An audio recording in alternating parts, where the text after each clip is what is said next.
I thought walking away from manipulation would be the end of it. But shadows don't disappear when you turn off the light. They linger. They evolve. In Shadows of Redemption, I'm no longer the one pulling the strings. I'm the blueprint, the case study, the warning, and someone else, smarter, cleaner, more detached, is building something new from the ashes of what I destroyed. His name is Amir, and he doesn't want to become me. He wants to surpass me. As I uncover encrypted server logs, mimicry in real time, and the replication of my darkest psychological tactics, I come face to face with something more terrifying than being replaced, being perfected. So now, I make a choice, not to fight him, but to rewrite myself from within. This isn't about regaining control. It's about building a system for survival, without manipulation, without masks. This time, the algorithm isn't for others, it's for me. And if I fail, I don't just lose influence, I lose whatever's left of who I used to be. Oh, by the way, if you haven't already, we invite you to follow us on your favorite platform so you never miss a story. Control leaves residue, not on your hands, but in your thoughts, your pacing, your instinct to check every mirror, to study every room like it's a map, even when the game is over, even when no one's watching anymore. I thought episode 7 was the end, the confession, the silence, the unraveling. But endings are too neat for people like me, because once you learn to engineer emotion, you can't unsee the gears. And when you've spent years surviving through manipulation, even stillness feels like a trap. The strange part? I hadn't spoken in 2 days. Not out of guilt, but because words felt fake now. Every sentence came with a ghost of intention. A strategy I didn't mean to deploy. Even "I'm sorry" felt like a move I'd rehearsed too many times. I kept walking. Same school halls, same faces. But everything had shifted. Not just in how people saw me, but in how I saw them. Their laughter wasn't background noise anymore. It was unreachable. Their pain wasn't exploitable. It was real. And for the first time since I memorized psychology tips, group behavior models, and market manipulation language, I didn't feel like the smartest person in the room. I felt like the loneliest. I passed the bulletin board outside the library. Someone had pinned a quote: "The worst prison is the one we build with our own brilliance." No signature, no context, but it hit me harder than any tribunal, student backlash, or leaked file ever did. Because that was it. That was the residue. The internal voice that still tried to predict outcomes, still tried to control tone, pacing, outcome. Even now, without power, the manipulator was still alive inside me. Just quieter. For now. In class, I tried to focus. The teacher discussed ethical design in leadership, talked about positive influence, persuasion versus coercion, and true body intelligence in communication. A few months ago, I could have taught the lecture. No, I just listened. And it scared me how much I agreed. Because if I had heard those same words last semester, I would have turned them into weapons, slides into secrets, frameworks into facades. But today, they felt like truth, and I didn't know what to do with truth that wasn't engineered. That night, I opened a notebook and wrote one word: residue, then circled it over and over until the ink bled through the page. Because maybe that's all that's left of people like me. Not villains, not monsters, just residue of who we once were and who we're terrified we'll become again. You don't always recognize your reflection in a mirror. Sometimes it shows up in a hallway, wearing someone else's face, using someone else's voice, but delivering your methods line for line, gesture for gesture, intention for intention. And when it happens, you don't feel flattered, you feel haunted. His name was Amir, transfer student, quiet, too quiet for his confidence to seem natural. He had the posture, the timing, the gaze, not assertive, not threatening, just present. Present in a way that only people who study human dynamics for leverage ever are. He made everyone feel comfortable, not through words, through pacing, through true body intelligence, through mirroring, subtle, micro-calibrated, neurologically tuned. I used to use those exact techniques when I first learned NLP, and watching him work was like watching a younger me, one who hadn't yet fallen apart. At first, I thought it was coincidence, But that changed when I overheard him at lunch. He was talking to a senior girl, someone emotionally raw after a recent breakup. He said, "They didn't leave you. They just abandoned the version of you they misunderstood." That was my phrase, exactly my phrase, from 3 semesters ago. Said during a peer wellness circle I led for emotional influence modeling. Only 5 people had ever heard it, and I knew none of them would repeat it. But here it was, resurrected, repackaged, weaponized. Later that week, I saw Amir organizing a new student group, called it Perspective, and said it was for emotional clarity, vulnerability modeling, and conscious influence. I nearly laughed. That was my language, my pitch deck, only this time delivered with cleaner hands, with reputation intact. I watched him float through conversations, never interrupting, always adjusting. He positioned people like chess pieces, smiled the kind of smile that invites confession, offered art exploration nights, sketch what you're afraid to say, suggested ski technique sessions as metaphors for balance and precision. It was manipulation wrapped in mindfulness, and everyone was buying it. That night, I found myself in the same server room I once ruled from, not to control, not to spy, just to breathe. But even the machines didn't hum the same. Their rhythm used to sync with my mind.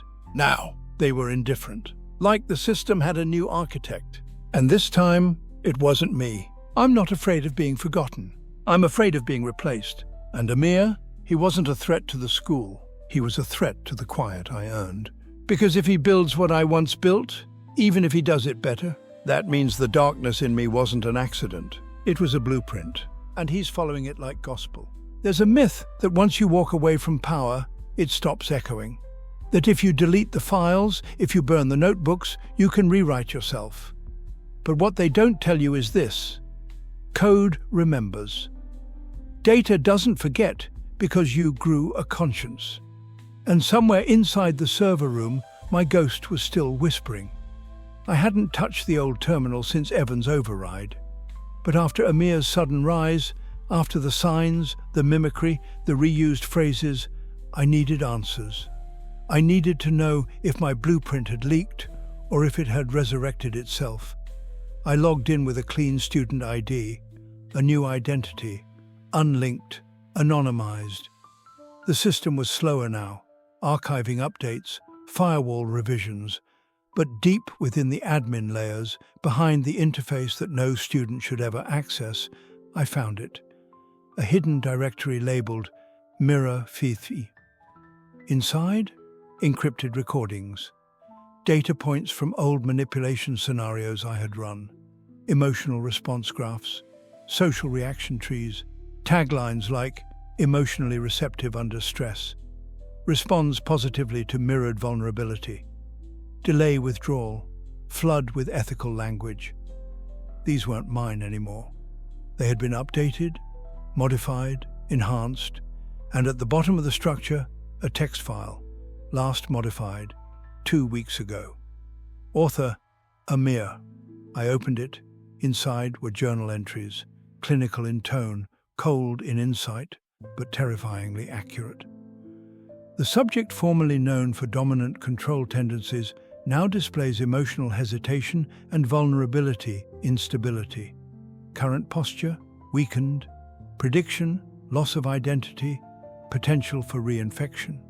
Opportunity, extract refined methods without ethical corruption. I scrolled. Dozens of entries, each analyzing me, not as a person, as a system. My emotional shifts, my confessions, even my redemptive arc had been dissected.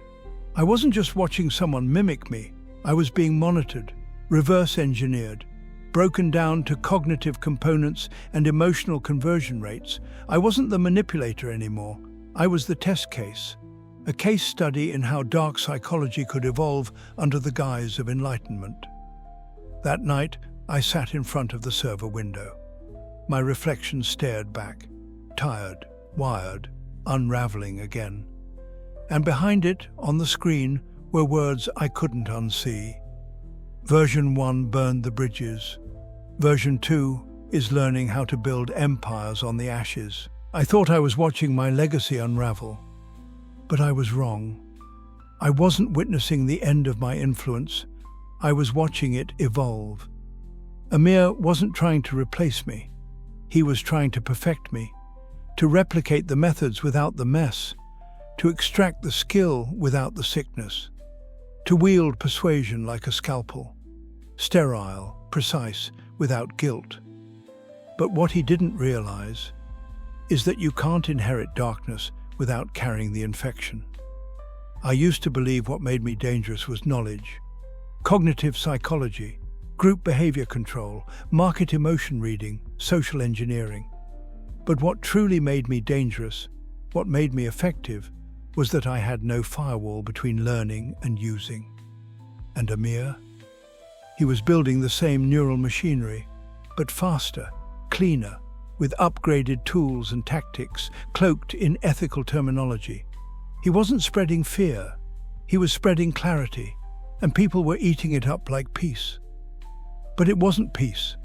It was just a smarter infection. I confronted him in the art room. Empty, quiet. We didn't yell. That's not how manipulators fight. We spar with silence, with pauses, with controlled glances and timed empathy. I asked, "Why me?" He smiled, calm, practiced. "Because you built the prototype, I'm just refining it." And just like that, the room tilted. Not physically, psychologically. I had taught my version of the world how to manipulate to survive. He was teaching his version how to manipulate to lead. That's when I realized something worse than being copied, being surpassed. Because now, I wasn't a threat. I was a warning story. The cautionary tale whispered in the background of his ascent. He didn't need to destroy me. He needed me to exist as proof of what not to become, and in doing so, he made me essential, not as a person, as a template, a system, a virus turned case study. I walked out of the room hollowed, not broken, not angry, just obsolete.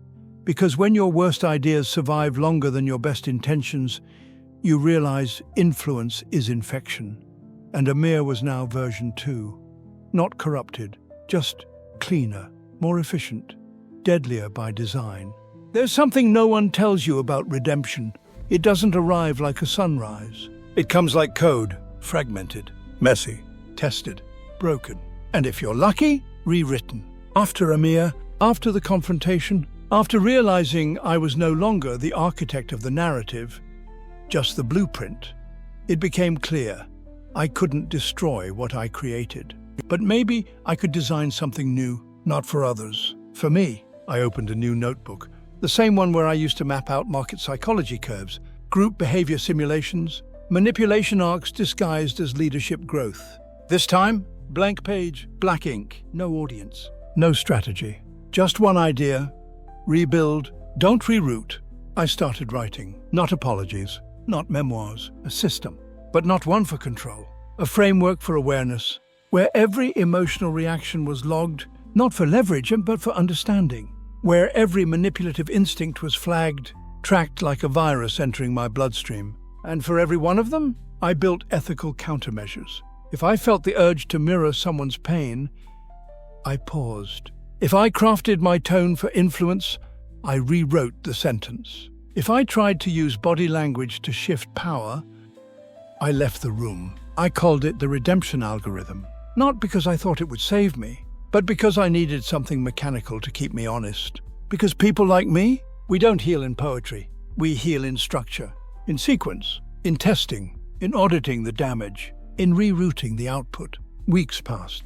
And for the first time in years, I didn't design people. I sat with them. No angle, no tactics, just discomfort. And somehow, that felt like the first real emotion I'd ever earned. One day, I passed Amir in the hallway. He nodded. But this time, I didn't nod back. I didn't need to, because I wasn't his prototype anymore. And he wasn't my legacy. We were both just systems, in motion, bound to the choices we'd coded into ourselves. I walked into the server room again, this time with nothing to hide. I uploaded the algorithm, made it public, labeled it Rethinking Control, a system for unlearning influence. Attached my name, full name, no aliases, no edits, no disclaimers, because maybe Redemption doesn't mean undoing the past. Maybe it means giving your worst work the context to become someone else's boundary. So they don't follow your path, they learn from its collapse. The algorithm isn't perfect, but for the first time, neither am I. And that might be the most honest code I've ever written.